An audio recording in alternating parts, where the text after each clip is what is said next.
Mars, leçon d'histoire, H12, leçon 3.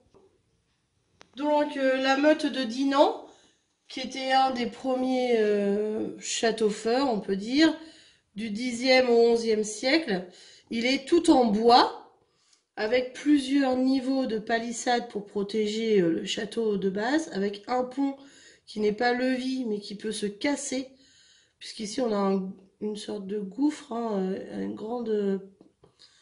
grand trou, et on peut donc casser ce pont pour encore faire une protection pour aller au château, qui est encore protégé à plusieurs étapes. Donc on a la cour intérieure qui est protégée par les buttes ou la meute, et qui est protégée par des lys, hein, ces remparts s'appellent des lys. Tout ça c'est en bois, ce qui a permis la prise de la meute de Dinan par Guillaume le Conquérant. On la voit sur la tapisserie de Bayeux à la fin du XIe siècle. Ici, on voit bien les flammes qui vont permettre d'attaquer le château et donc du coup de prendre la meute de Dinan, qui est donc l'ensemble du château. C'est l'habitude des hommes les plus riches d'amonceler une meute de terre aussi haute qu'ils peuvent parvenir à la faire et de creuser un fossé le plus haut et le plus profond possible. Donc c'est ce fossé qui est là. Et la meute de terre, hein, qui est artificielle.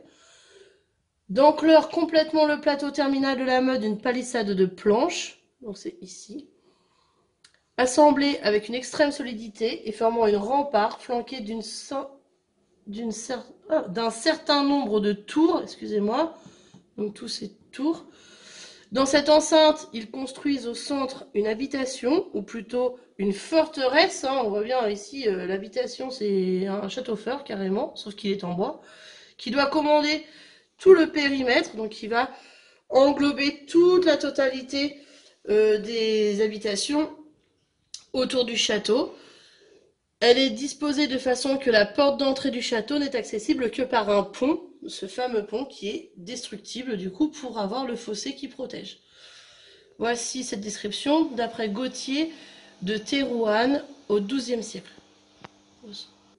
Donc l'évolution du XIIe au XIVe siècle, on passe au château fort cette fois-ci, après avoir eu de nombreux feux dans les meutes, on va commencer à faire des châteaux forts.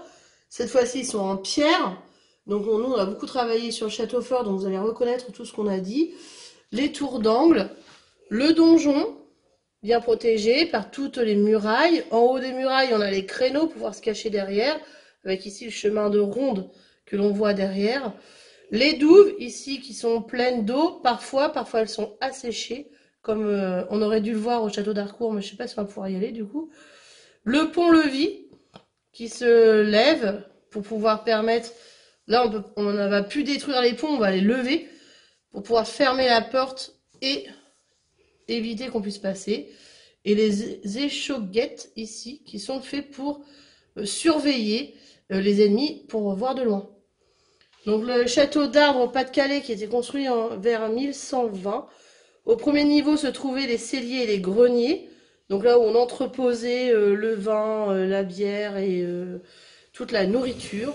Au second niveau étaient les locaux d'habitation et c'est là que se retrouvait la maisonnée, donc tous les habitants du château. Puis venait la grande chambre où dormait le sire et son épouse.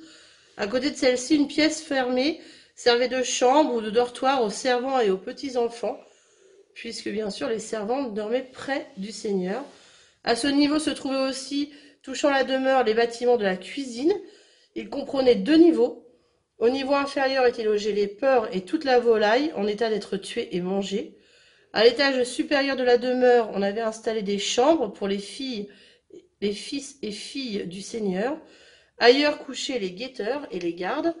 Enfin, une grande salle avec une cheminée monumentale servait de lieu de vie, ainsi que pour recevoir des hôtes et rendre la justice.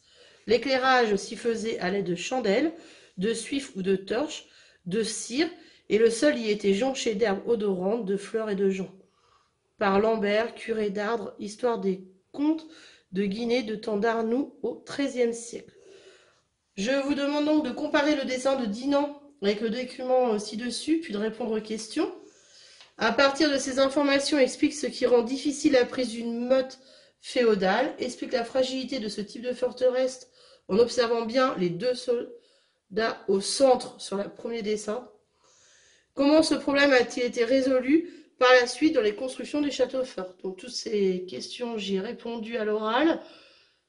Vous essayez de réfléchir 2 minutes. Je vais tirer la petite corde pour avoir la réponse.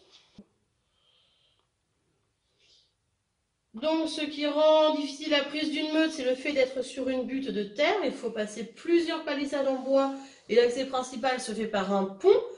La meute est entourée de palissades en bois, ce qui la rend vulnérable au feu. Ça, on l'a vu tout à l'heure.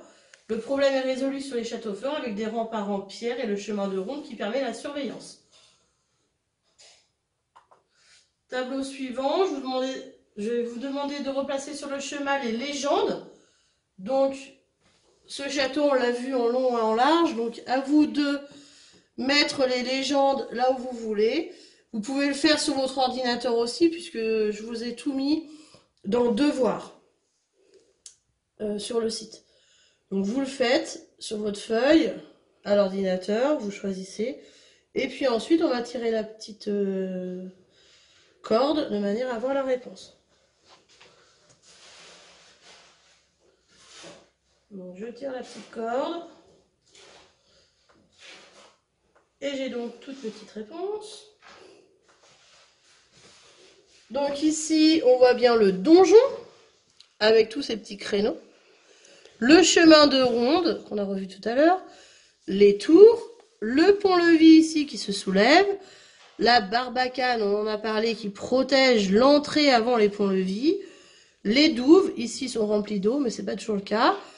Encore des tours. Les meurtrières ici que l'on voit, où on pouvait tirer, c'était des toutes petites ouvertures, on pouvait tirer à travers. Les remparts, la basse-cour, le puits, très important à l'époque, et la haute cour près du donjon. Voilà pour la correction. Donc voilà pour la leçon, l'évolution du château fort. On a vu qu'elle passait de la meute au château fort en pierre, était quand même important à l'époque, parce qu'on craignait beaucoup moins le feu. Jusqu'au Xe siècle, donc le château fort est plus souvent construit en bois. En haut d'une butte, la meute, l'endroit était entouré par un fossé et une palissade en tronc d'arbre.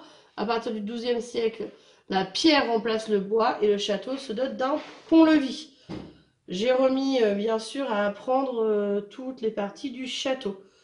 Donc vous écrivez les parties en rouge. Essayez de ne pas faire d'erreur, parce que là, je ne pourrais pas corriger. Bonne journée.